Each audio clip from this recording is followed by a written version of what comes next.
Esta no es la historia de un hombre normal, es la historia de un hombre fuera de lo común. Era hijo ilegítimo, sufría dislexia y déficit de atención. Era bipolar y, por si todo esto fuera poco, además, escribía al revés. Con estas credenciales, no me negaréis que parece increíble que 500 años después sea considerado una de las mentes más brillantes y desestabilizadoras de la historia de la humanidad. Defendéis que esto es algo más que una obra pictórica, que realmente Leonardo la utilizó para llenarla, ¿cómo decirlo?, ¿De códigos secretos? Códigos secretos. ¿Sería la Gioconda el gran enigma de Leonardo da Vinci? Cualquiera de nosotros googlea Gioconda, noticias. Cada día hay una o dos. Hay información, claro. ¿Pero quién era? Pero José Luis, ¿por qué dices que Leonardo podía haber llegado hasta ese punto de obsesión con la figura de Magdalena? Porque él era cátaro. Y al levantar la losa del altar mayor, descubre que uno de los pilares de origen visigótico tiene en su interior ocultos unos pergaminos. En los próximos minutos nos vamos a poner tras la pista de un genio descomunal, cuya vida, como no podía ser de otra forma, estuvo rodeada de misterio. Os hablo del gran Leonardo da Vinci. Comenzamos.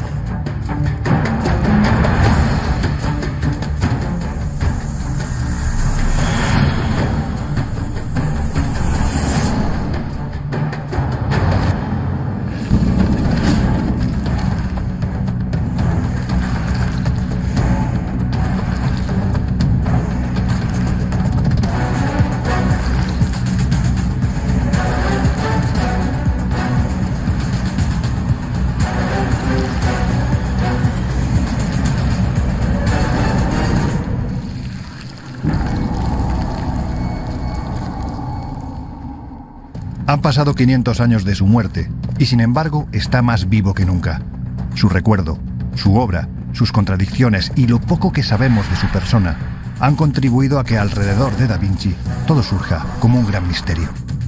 Visionario, profeta, miembro de sociedades secretas, amante de las herejías, espía, artista con mayúsculas. Nuestro objetivo es saber si fue un hereje que practicó creencias prohibidas. Creencias que ocultó en sus cuadros, porque de conocerse lo hubiesen llevado a la hoguera. Y empezamos con uno de los grandes expertos mundiales, Cristian Gálvez, comisario de esta exposición y un gran apasionado de la vida de Leonardo. Maestro. ¿Qué pasa, amigo? ¿Cómo estás? ¿Cómo está? ¡Qué ilusión! Oye, vaya exposición más alucinante.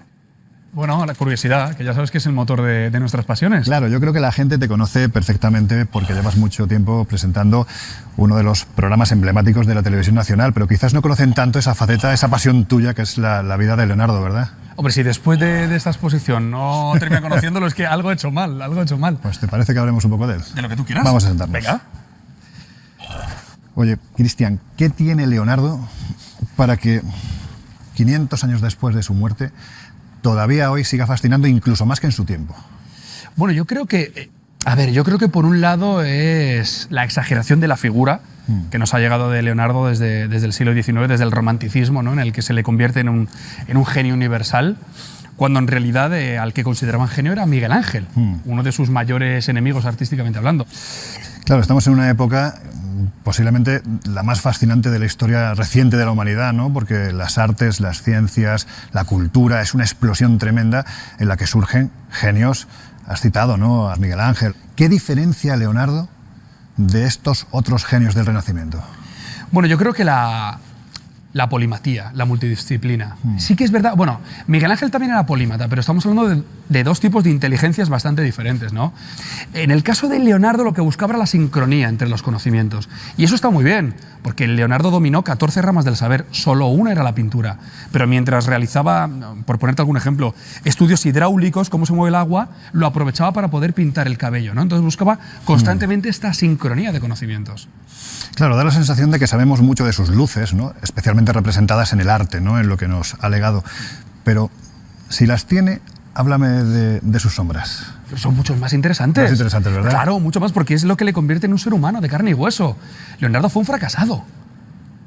Y lo digo con todas las palabras y con F mayúscula. Es decir, fracasó en Florencia, fracasó en Milán, en Venecia, en Roma, y solo triunfó los 3 últimos años de su vida en Francia. Hay un cuadro que a mí me fascina, hemos hablado en alguna ocasión de él, que es la Virgen de las Rocas. Yo creo que ahí lo que representa es todo lo contrario a lo que, en este caso, la persona que se lo encarga busca precisamente de ese cuadro. Háblame de él. Hace lo que le da la gana, porque de repente la primera y la segunda versión de la Virgen de las Rocas representa un episodio que no aparece en la Biblia, que aparece en los evangelios apócrifos. ¿Y eso cómo es posible? No lo sabemos, porque si no recuerdo mal, tú sabes más de esto. Evangelios apócrifos, 1945-46. Nahamad y el desierto de Egipto. Escritos en copto. Claro. Es decir, ¿cómo Leonardo tuvo acceso a esa información? ¿Cómo? No tengo ni idea. Vamos a analizar por unos instantes el cuadro del que estamos hablando, porque no hay duda de que la Virgen de las Rocas es una de las obras más extrañas de Leonardo. Lo empezó a pintar en 1483 por encargo de los franciscanos de Milán.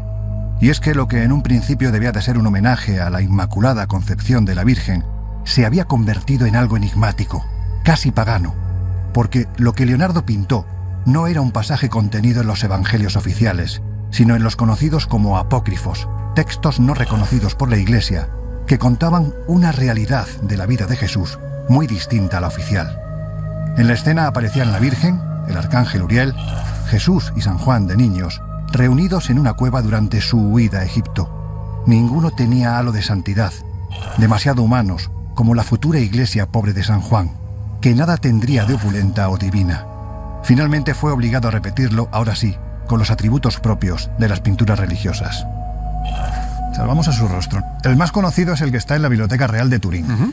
De hecho, incluso una serie de investigadores que afirman que hasta el mismísimo Hitler se interesó por este rostro a raíz de la fuerza que desprendía. Háblame de este autorretrato porque me da la sensación de que tiene trampa, ¿no? Y mucho enigma. Es decir, hasta Führer consideraba que si poseía, ya sabes que dentro de la búsqueda de las SS y de los nazis, bueno, incluso el supuesto autorretrato de Leonardo, porque mirándole fijamente a los ojos le otorgaría un poder determinado, ¿no? En 1886 se hace un recuento de la Biblioteca Real de Turín y le denominan retrato de anciano a la sanguina. No es Leonardo todavía. Solo es a finales del siglo XIX cuando dicen, vale, es Leonardo. Se queda como iconografía oficial de Leonardo. Pero aquí sí hay uno. Aquí está la tábula lucana. La tábula lucana. Desde tu punto de vista, ese cuadro sí es realmente el autorretrato de Da Vinci. Desde el punto de vista científico, reúne todas las condiciones para representar a Leonardo. Bueno, desde el punto de vista artístico, reúne también todas las condiciones. Incluso las huellas dactilares concuerdan directamente con las huellas encontradas en la Dama del Armiño. Hay que recordar que el único cuadro atribuido al 100% a Leonardo es la Dama del Armiño. O sea, más probabilidad que la Gioconda. Las huellas dactilares coinciden. Es decir, a día de hoy no hay ninguna prueba discrepante. Ninguna. No lo puede decir el supuesto autorretrato de Turín. Después retomaremos nuestra conversación con Christian, porque, como vemos, todo alrededor de Leonardo surge como un descomunal enigma, tanto como para que hasta Hitler crea en el poder que emana de sus obras y necesite poseerlas. Pero hay más. Por eso, en los próximos minutos, vais a poder comprobar que su vida estuvo rodeada de innumerables misterios. Ahí va una pequeña muestra.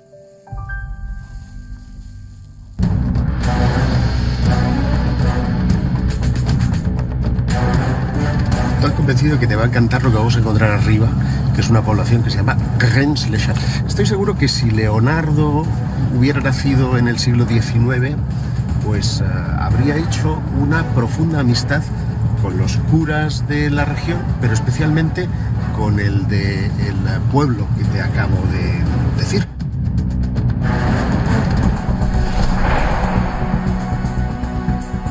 Estamos viendo a Jesús contemplando a María Magdalena, que sostiene en sus brazos a un niño o niña, no se puede distinguir, con una especie de paño escocés. Como una falda escocesa. Sí. ¿Hacia dónde huyeron precisamente los herejes? Pues huyeron hacia Escocia. Hacia Escocia. Alucinante, ¿verdad? Pues venga, que ahora sí empezamos nuestro viaje.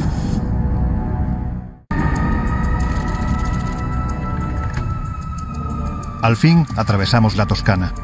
El espectacular paisaje solo se rompe a veces con la presencia de fantásticas ciudades como San Gimignano, conocida como la Manhattan medieval, porque en ese tiempo llegó a tener hasta 72 torres como estas. Y es que aquí hubo mucha riqueza, pero también guerras, conflictos que orientaron la imaginación creativa de Da Vinci. Y es precisamente en el corazón de esta tierra donde se encuentra Anchiano, una aldea perteneciente a la comuna de Vinci en la que nació Leonardo. Aquí pasó sus primeros años.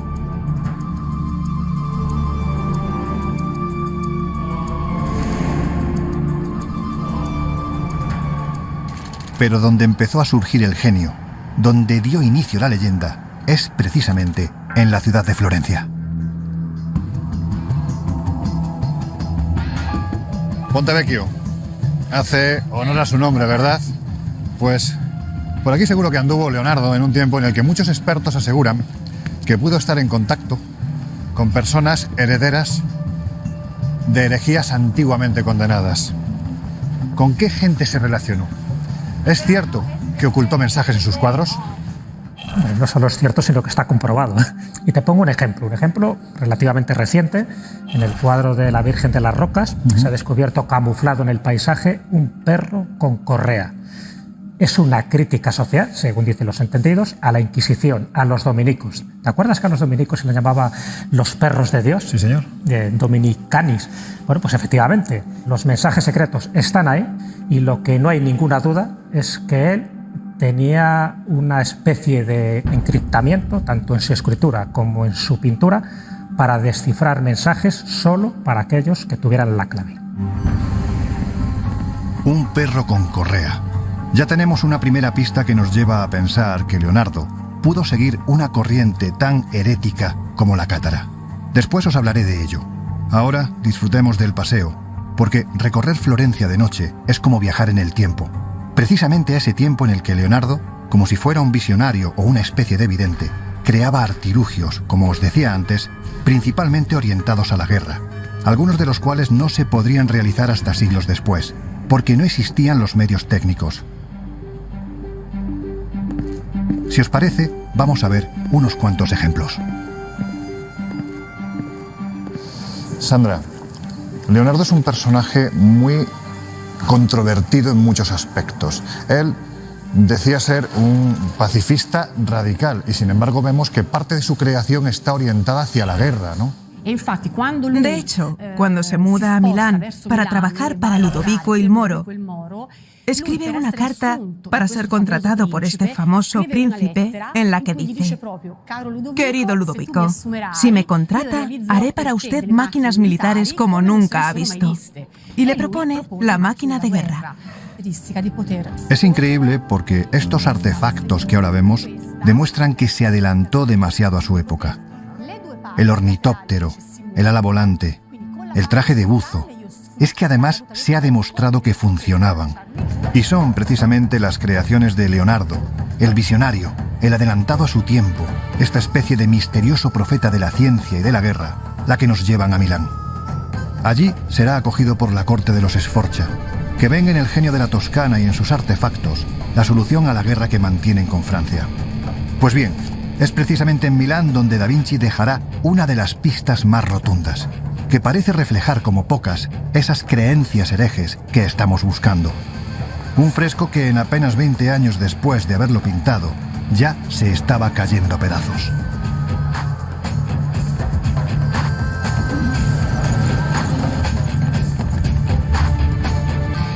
Ya estamos en Milán. He estado varias veces aquí y aún así, en la soledad de la noche, no deja de maravillarme la extraordinaria galería de Vittorio Emanuele, a través de la cual llegamos a la impresionante catedral gótica. Pero no es ni mucho menos el templo que más nos interesa. Hay otro del que dicen que guarda un enorme secreto en su interior. Un secreto que está a la vista de todos, pero no todos lo saben interpretar. Noche en Milán, noche fría. Es muy probable que una madrugada como esta de hace siglos, Leonardo anduviese nervioso camino de esta iglesia, Santa María delle Grazie. Porque en su interior estaba pintando la que para muchos expertos es, con permiso de Mona Lisa, su obra cumbre. Un trabajo tremendamente enigmático que ha logrado vencer al peor de los enemigos: el paso del tiempo. Venga, entramos. Para muchos investigadores es una obra repleta de enigmas, de mensajes secretos, de simbología oculta, incluso dicen que de geometría sagrada. Es La Última Cena. Es una maravilla, Josep, y parece milagroso que esté 500 años después aquí, ¿verdad? Ciertamente, y lo es porque ha sobrevivido en 1943 a 2 bombardeos. También incluso en la época napoleónica tengo entendido que este lugar era poco menos que un establo. Sí, ha sido de todo, además de ser una obra maestra del Renacimiento. De hecho, aquí justo en el pómulo de Jesús estaría el punto de fuga de la perspectiva que hacen que la mitad del cuadro esté a la luz y la otra mitad del cuadro esté en la oscuridad. Porque hay que decir, Josep, que hay muchos investigadores, entre ellos tú, que defendéis que esto es algo más que una obra pictórica, que realmente Leonardo la utilizó para llenarla, ¿cómo decirlo?, ¿De códigos secretos? Códigos secretos. Aquí estamos viendo un pescado que está cortado. Sí. Estamos viendo unas naranjas, pan y vino. Pero no vemos carne. Lo usual en una cena pascual es que se tomara cordero. Y esto ha llevado a pensar que de alguna manera Leonardo aquí está plasmando la dieta de los cátaros. Cuéntame quiénes eran estos cátaros, pues saber un poquitín más el por qué. Si realmente Leonardo coge parte de ese conocimiento y lo plasma en esta obra, entiendo que es porque a él ese conocimiento en cierto modo le convencía. No solo eso, hay quienes dicen que incluso llegó a practicarlo. Creían que la carne era la materialización del mal y que lo bueno tenía que ser la luz, el espíritu. Hay un detalle que a mí me llama mucho la atención. Vemos, por un lado, esta mano que está hacia abajo y esta otra mano que está hacia arriba. Sí. ¿Por qué? Porque esta es la posición que se utilizaba en Francia, concretamente en el país cátaro, para realizar el consolamentum, que era el último sacramento que tomaban los cátaros para irse hacia el espíritu, irse hacia la luz y renunciar a su cuerpo mortal, de manera que se dejaban morir de inanición. Pero es que hay más. Si te fijas, sí, he dejado para más adelante el tema de este personaje Jesjuan. Su rostro, y te lo puedo decir al 100%, concuerda perfectamente con el de una mujer. Pero hay que decir que en el Renacimiento era habitual representar especialmente a San Juan de esta forma. Sí, pero en este caso es seguro que es una mujer, porque si tú superpones el rostro de este San Juan con el rostro de la Virgen de las Rocas, encaja al 100%. Vamos a volver a la que posiblemente sea la escena más controvertida, especialmente a raíz, lógicamente, del Código Da Vinci, que es la posibilidad de que aquí estén representados marido y mujer. Bueno, es una de las teorías que propuso Dan Brown, pero es verdad que María Magdalena se habría ido hacia el sur de Francia y habría dado origen a toda una leyenda relacionada con los hijos de Jesús, porque no habría sido solo uno, sino que habrían sido varios hijos de Jesús. Si María Magdalena está aquí... ¿Dónde está San Juan? Claro, pues fíjate que Tomás tiene el dedo alzado, que es como Leonardo siempre pintaba a San Juan Bautista, de manera que lo ha metido en la composición de una forma simbólica. O sea, lo ha sincretizado el personaje como si fuera San Juan siendo otro apóstol. Exactamente. Fíjate que son dos concepciones distintas de la Iglesia, la de la pobreza frente a la ostentación y la materialidad que representa la Iglesia de Pedro, y toda la escena hay un grupo de 3 manteniendo una discusión que hay que interpretar en el contexto del neoplatonismo. Porque se sabe que Mateo se corresponde con un neoplatónico de la época. Y hay controversia acerca de si, en este caso, Judas, Tadeo, ¿Es o no es Leonardo. Mi opinión es que sí, porque si tú miras el retrato de Platón que hace Rafael y que toma a Leonardo como modelo, verás que encaja milimétricamente, salvo por el pelo, que lo coloca calvo y largas melenas, ¿no? Pero para mí podría ser perfectamente una discusión acerca de las nuevas ideas frente a la fe. Una discusión prácticamente científica. Claro, Josep, pero aquí la pregunta es clara, ¿no? Porque si es Leonardo, está dando la espalda a toda la escena. La está dando porque comulga perfectamente con las ideas de este grupo en contraposición a todo lo demás, a las ideas de la Iglesia. O sea, en conclusión, lo que vemos en la última cena son una serie de ideas que Leonardo ha recogido, vaya usted a saber de dónde, la herencia que recibe de ese conocimiento, y que estarían mostrando en cierto modo lo que es la lucha de esa iglesia pobre de San Juan, de Magdalena, vamos a dejarlo ahí, con la iglesia que finalmente gana, que es la iglesia de San Pedro, y él le da la espalda a lo que es esa iglesia como institución y que hoy en día pues sigue vigente, ¿no? Así lo defendieron los cátaros, y por eso fueron condenados a morir en la hoguera. En unos minutos las pistas nos llevarán al país cátaro, ahora sí, siguiendo las huellas del Leonardo más hereje. Pero antes merece la pena detenerse en el que es el otro gran enigma de su vida, su madre. Analizada durante siglos, codiciada por las familias más poderosas de la historia, interpretada hasta la saciedad. Sobre ella se han formulado todo tipo de hipótesis, y aún así, continúa siendo un delicioso enigma. ¿Quién se esconde detrás de Mona Lisa? ¿Hay argumentos para defender que era su madre? ¿Puede ser ella el origen de sus creencias herejes? Cristian, a lo largo de la vida de Leonardo hay una figura que parece que va y viene constantemente y da la sensación además de que es uno de los principales enigmas de su vida, su madre. Su madre, bueno, Caterina, conocida como Caterina la esclava. Niccolo di Servani es un notario que es de Florencia, que es el maestro, el profesor de Serpiero. Serpiero es el padre de Leonardo, ¿no? A la muerte de Niccolo, Serpiero hereda ciertas propiedades y hereda una esclava de nombre Caterina. Serpiero di Furosino da Vinci está prometido con la hija de unos notarios. Sin embargo, tiene un escarceo amoroso con esta esclava, con Caterina. Fruto de esa unión, que nace de manera legítima Leonardo. Los primeros años de su vida vive con su madre de origen árabe. Esto vendría también, bueno, a certificarse en cierto modo en el momento en el que se realizan diferentes pruebas analíticas y se determina que Leonardo tenía el 30% aproximadamente, ¿no?, de genética árabe. Sí, de los pedazos de huellas dactilares, claro, al parecer que han encontrado los científicos, han podido vislumbrar, aunque no se ha podido rescatar el código genético completo, no corrupto, digamos, se llega a estimar que al menos un 30% es árabe. Es mucho, es mucho. Y esto puede irritar a según qué personas. Sí, claro. Vamos a la Gioconda. Estamos hablando de que todavía hoy sigue despertando enigmas, preguntas, pasiones. ¿Sería la Gioconda el gran enigma de Leonardo da Vinci? Cualquiera de nosotros, cualquiera del equipo, cualquiera que esté viendo este documental, googlea Gioconda, noticias.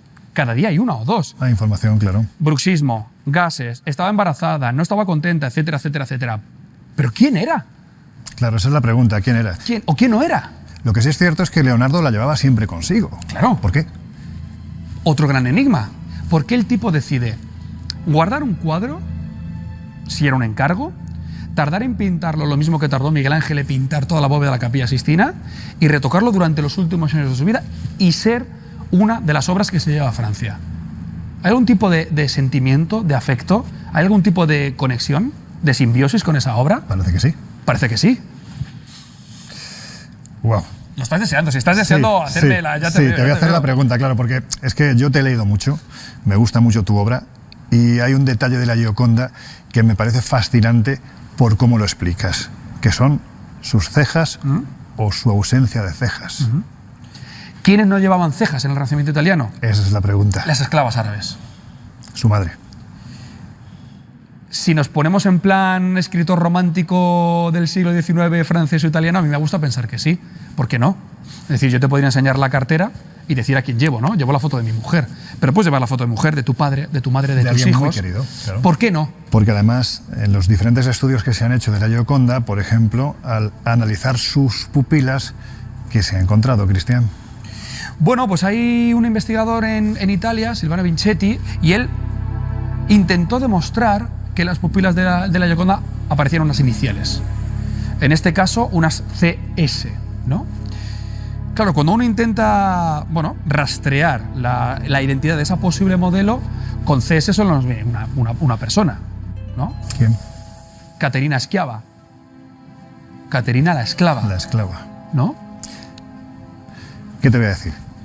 Gracias porque, sinceramente, se disfruta de tu pasión, de tu conocimiento y de tu amistad, amigo. Muchas Muchísimas gracias. gracias. Tío. Gracias a ti. Parece evidente que la figura materna fue clave en la vida de Leonardo, estableciendo un paralelismo con el catarismo, donde la mujer tenía un peso fundamental por la veneración que tenían hacia María Magdalena. Por tanto, Leonardo pudo tener acceso desde muy niño a otras creencias que modelaron la suya, tan repleta de elementos heréticos que los ocultó en algunas de sus obras. Si continuamos con la pista cátara, varios investigadores defienden que tuvo contacto con los herederos de esta doctrina. Pero, ¿cómo? Para el escritor José Luis Espejo, ese contacto se pudo producir en Montserrat, donde los cátaros huyeron del sur de Francia tras ser condenados por herejía en el siglo XIII, y donde la creencia no habría desaparecido. Eso obliga a pensar que Leonardo estuvo aquí. Pero, ¿hay pruebas de ello? ¿Cuál sería ese argumento que a ti te dicen? Seguro que gracias a esto puedo decir que Leonardo estuvo, porque fue muy polémico cuando en su momento planteaste esta posibilidad. Estoy convencido de que él estuvo aquí, en parte, porque él, aparte de sus pinturas, hizo una serie de dibujos en los cuales aparece una serie de elementos. Por ejemplo, lo que es la montaña de Rocafort, que está al lado de Martorell. Allá no solamente dibuja la montaña con toda precisión, sino que además pone el nombre Rocafort. Aparece el nombre escrito. Aparece el nombre escrito. Por no hablar también de algunas cartas que he encontrado en Madrid, donde se habla de un fingido peregrino italiano, donde aparece una estatua de una Santa Cecilia, y en esa estatua aparecen unas letras que son literalmente LDV, es decir, las iniciales de Leonardo da Vinci. ¿Qué vinculación tiene una figura, cómo decirlo, un tanto controvertida en esto que es la historia como María Magdalena con la obra de Leonardo? Una gran vinculación. De hecho, creo que Leonardo estaba obsesionado con la figura de María Magdalena. ¿Por? Yo creo que porque es una figura antológica del catarismo. De hecho, no podemos olvidar que la ocupación de Béziers por parte de los cruzados en 1209 fue el día de Santa Magdalena. Yo creo que lo hicieron también para dar escarmiento por la filiación magdalenista que tenía el catarismo o la corriente cristiana de allá de Occitania. De hecho, siempre ha habido mucho culto a la Magdalena en esta zona, en esta área, ya sea de Cataluña como del sur de Francia. Pero José Luis, ¿por qué dices que Leonardo podía estar o podía haber llegado hasta ese punto de obsesión con la figura de Magdalena? Porque él era cátaro. Porque él era cátaro. Y porque sigue la tradición cátara.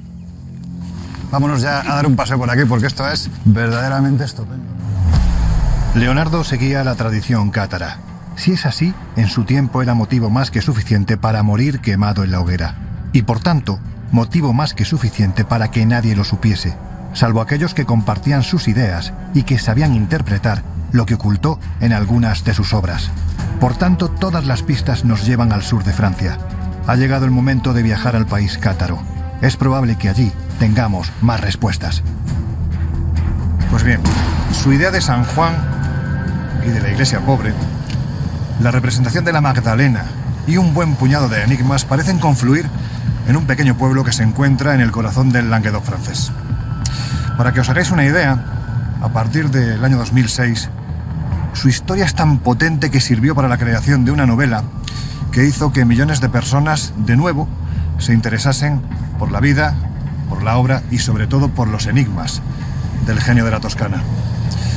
Aquella novela se titulaba El Código da Vinci.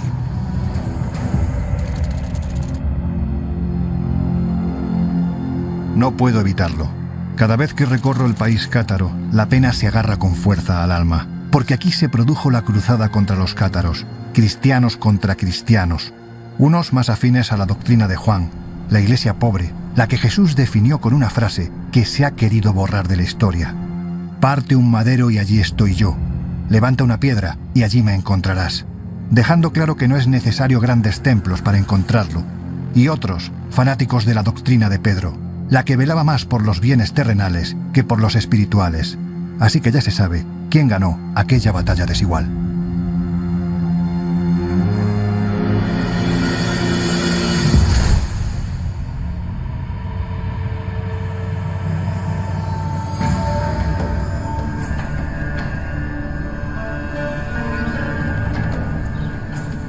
Leonardo el genio, el bipolar, el zurdo, el encriptador de códigos en sus obras, el seguidor de una doctrina secreta, el hereje, ¿pudo practicar el catarismo?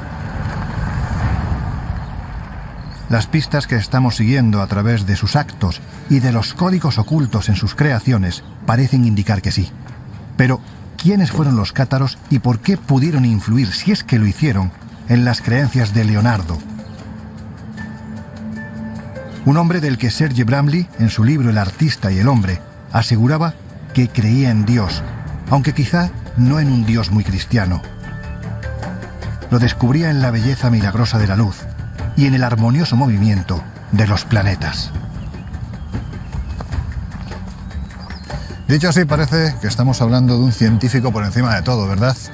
Pero no debemos de olvidar que su principal biógrafo, Giorgio Vasari, en 1550 dejó escrito que Leonardo llegó a tener unas concepciones tan heréticas que no se aproximaba a ninguna religión. Ahora veremos si su creencia tenía que ver o no con lo que defendían los cátaros. Venga, que ya llegamos. ¿Qué pasa, Josep? ¿Cómo estás? Qué alegría verte por aquí. ¿Qué pasa, amigo? Oye, vaya castillo, ¿no? Me gustaría que fuera mío, pero de momento es solamente del departamento de Corbières, que como sabes, este castillo, que es el de Peripertis, es uno de los más emblemáticos del país cátaro. O sea que entiendo que para hablar de catarismo, mejor sitio que este, ninguno, ¿no? Has llegado al lugar ideal. Pues venga, enséñamelo. Venga. Vamos a ello.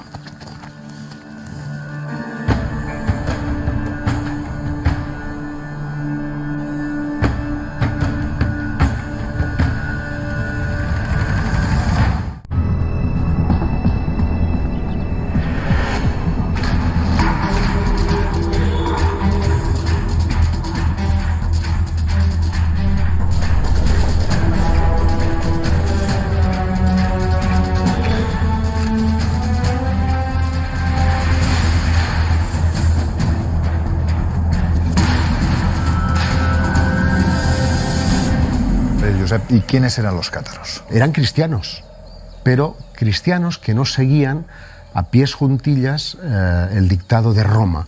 Por definir un poquitín su creencia, ¿en qué creían ellos? Ellos creían en que esta era una suerte de infierno, que era un paso previo a una vida espiritual plena en el que la materia no existía. De ahí que ellos no comieran carnes. Se puede decir que eran los primeros vegetarianos, vestían de blanco, y es curioso porque no repudiaban la cruz. Ellos no creían que Jesús pudiera ser crucificado. ¿Pudo Leonardo en algún momento de su vida haber tenido contacto con descendientes de la herejía? Hay 2 siglos de diferencia y por tanto no con los descendientes de la herejía. Lo que sí es cierto es que cuando surge en el país cátaro toda la persecución inquisitorial, muchos de ellos huyen hacia España, otros huyen hacia el norte de Italia, y ahí muy probablemente entren en contacto con una serie de gentes que conserven sus ideales cátaros y que puedan llegar a Leonardo. Leonardo es vegetariano.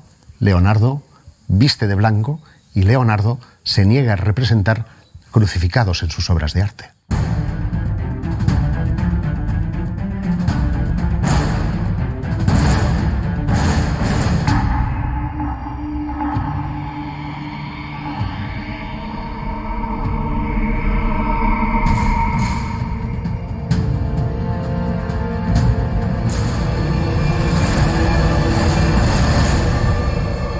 Oye, me decías un poquito más abajo que Leonardo pudo haber ocultado parte de ese conocimiento herético en alguna de sus obras, ¿no? Ciertamente, en la Virgen de las Rocas, sin ir más lejos, en el paisaje, en las montañas que representan precisamente el paisaje típico de Vinci, se ha encontrado recientemente, gracias a técnicas novedosas, un perro que está postrado y que tiene una correa. Y llama la atención porque es la misma manera en la que los cátaros representaban a la iglesia. Pues porque si tú te vas a Arles-du-Ciel, vas a ver una fachada en la que ves a los cátaros representados como jabalíes perseguidos por perros, que eran precisamente los inquisidores. De manera que Vinci estaba, en este caso, representando una suerte de persecución eclesial, de que tenía que huir Leonardo cuando sus principales clientes eran precisamente eclesiastes. Claro, has hecho alusión a un cuadro vamos a definirlo como especialmente enigmático, ¿no? Que es la Virgen de las Rocas. Ahí tenemos una escena en la que aparece el ángel Uriel, está señalando a un niño y justo al lado suyo hay otro niño. Es San Juan, uno de ellos, el otro Jesús. ¿Qué vinculación tenían los cátaros precisamente con San Juan? Los cátaros tenían una especial devoción por San Juan Bautista. Es más, se considera que alguno de sus evangelios perdidos, junto con María Magdalena, eran dos de los personajes más adorados, entre comillas, por los cátaros, porque no eran idólatras, pudieron esconder alguno de esos evangelios en esta región en la que nos encontramos. Entiendo, Josep, entonces, que cuando Leonardo está plasmando, por ejemplo, lo del perrito, ¿no?, que se identifica con la persecución del catarismo, si lo representa en un cuadro, en cierto modo está siendo partícipe o está a favor de esa herejía. Muchas de las ideas de la Última Cena, como pudimos examinar hace unos días, están de alguna manera aludiendo de una forma permanente a las ideas que consagraron precisamente a la herejía cátara. Uno puede rascar y va a encontrar mucha vinculación entre el catarismo y Leonardo, sin ser cátaro Leonardo, pero sí un cierto hereje dentro de las ideas del cristianismo de la época. Has citado herejías, el Código da Vinci. Tengo entendido que aquí en esta región del Languedoc hay un pueblo en el que tiempo después un sacerdote, digamos que dejó escrito para quien supiera leerlo gran parte de estas herejías, ¿no? Hizo de alguna manera de Leonardo del siglo XIX, pero más que decírtelo, yo te invito a que mañana vayamos a ver el pueblo que se llama Rennes-le-Château y juzgues por ti mismo. Si tú me dices ver, lo dejo todo, así que vamos por allá. Pues nos vamos. Venga, vamos. Leonardo el hereje, en cierto modo el protector de un conocimiento prohibido que molestaba mucho, tanto como para que otros antes que él fueran quemados en la hoguera por defenderlo, tanto como para que otros después de él, como vamos a ver, y al igual que lo hiciera Da Vinci, lo ocultaran en forma de arte. Es como si formasen parte de un colectivo secreto que atraviesa los siglos y que representa ese saber en forma de símbolo que muy pocos saben leer. Pero yo tengo suerte, porque mi querido Josep, como veréis, sí lo sabe leer. Estoy convencido de que te va a encantar lo que vamos a encontrar arriba, que es una población que se llama Rennes-le-Château. Y cuéntame, ¿por qué me traes hasta aquí? Estoy seguro que si Leonardo hubiera nacido en el siglo XIX, pues habría hecho una profunda amistad con los curas de la región, pero especialmente con el del pueblo que te acabo de decir. Se llama Saunier. No sé si el nombre te suena. Bueno, me suena desde luego quien haya leído el Código da Vinci sabe que es uno de los protagonistas iniciales, ¿no, de esta novela. Pues este el apellido por lo menos. El Saunier existió de verdad. Real. Y no tiene nada que ver con el de la película y la novela de Dan Brown, pero sí guarda una íntima relación con la forma de guardar los códigos. Y por eso digo que Leonardo hubiera sido un gran amigo suyo, porque él sembró en todos sus dominios, pero especialmente en su iglesia, toda una serie de códigos alusivos a ese código, llamémosle neocátaro o revolucionario en su concepto de la iglesia. Pero vamos a ver, estamos hablando de un cura. Sí. Un cura que reflejó ese conocimiento herético en el interior de una iglesia. Estamos hablando de un cura muy especial. Ya sabía yo que aquí había trampa. Pues venga, vamos para allá. El Languedoc es maravilloso. Una tierra montañosa en cuyo corazón se encuentra el pueblo de Rennes-le-Château. Hoy apenas tiene 30 habitantes y, sin embargo, cuánta literatura ha generado el misterio que oculta.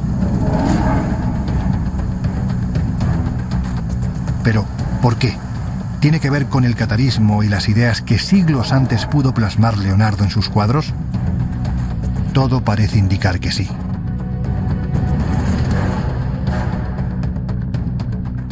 Oye, Josep, he visto a la entrada del pueblo un cartel donde pone que está prohibido hacer agujeros en todo el término municipal. Así es, en efecto, a finales de los años 60, el impacto de la historia del cura de la iglesia que vamos a visitar fue tal que vino hasta este lugar buscadores de tesoros de todo el mundo y se prohibió, evidentemente, poder hacer excavaciones arqueológicas. Vaya, vaya. Josep, ¿qué fue lo que ocurrió exactamente en este lugar hace algo más de 100 años, que digamos ha cambiado desde luego la historia de este pueblo, pero que no deja de ser tremendamente controvertido, ¿no? Pues lo que pasó, por resumirlo, es que un cura se volvió rico de la noche a la mañana. ¿El cómo? Cuando llega el señor Saunier a este pueblo, esta iglesia está poco menos que en ruina. Acomete unas obras con el dinero de una herencia y al levantar la losa del altar mayor descubre que uno de los pilares de origen visigótico tiene en su interior ocultos unos pergaminos. Y el hombre se quita de en medio a todos los obreros, pone en comunicación de su obispo el hallazgo y le manda a París, donde él se relacionará con algunas sociedades secretas, y cuando vuelve aquí y empieza a cometer obras que además llevan encriptados toda una serie de mensajes que, como vas a ver, tienen una íntima relación con la obra de Leonardo da Vinci. Por eso te digo que la mejor manera de comprobarlo es entrar y echar un vistazo. ¿Se nota que estoy deseando ya? Sí, ¿no? Pues venga, vamos. Vamos para allá.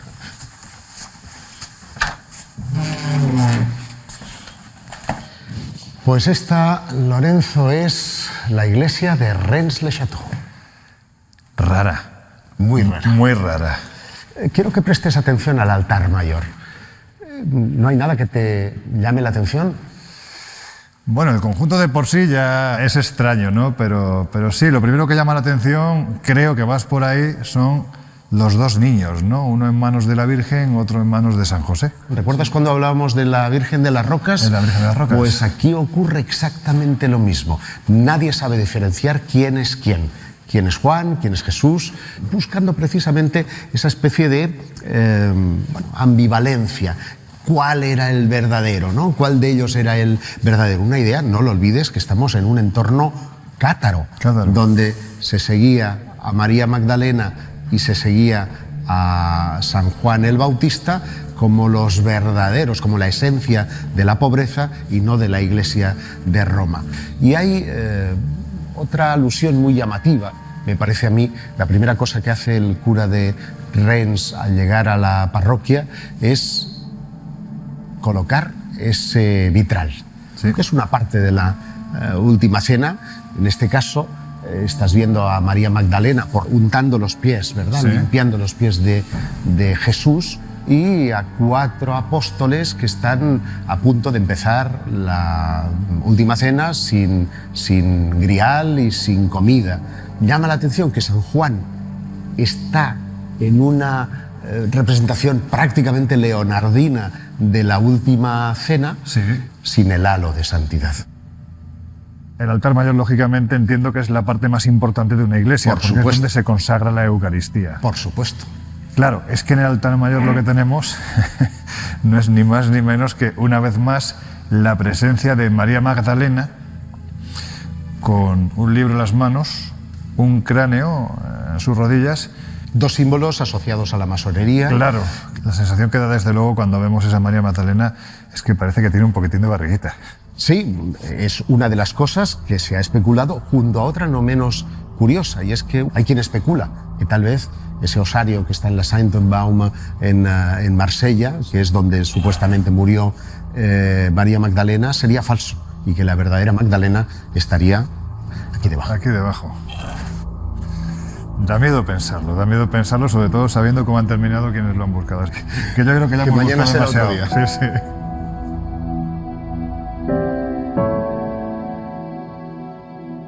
Quiero por último mostrarte el lugar seguramente más icónico de todo Rennes-le-Château. Wow.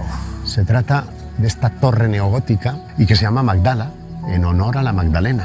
O sea, aquí es donde pasó más tiempo seguramente, me imagino que leyendo y aprendiendo. Leyendo, aprendiendo y seguramente aprendiendo esos códigos que tanto nos apasionan y que, como has visto, conectan perfectamente con la figura de Leonardo. Amigo, ha sido un placer, de verdad. Placer, querido. Terminamos viaje, vámonos. Reconozco que este viaje ha hecho que haya pasado de la fascinación al apasionamiento por Da Vinci.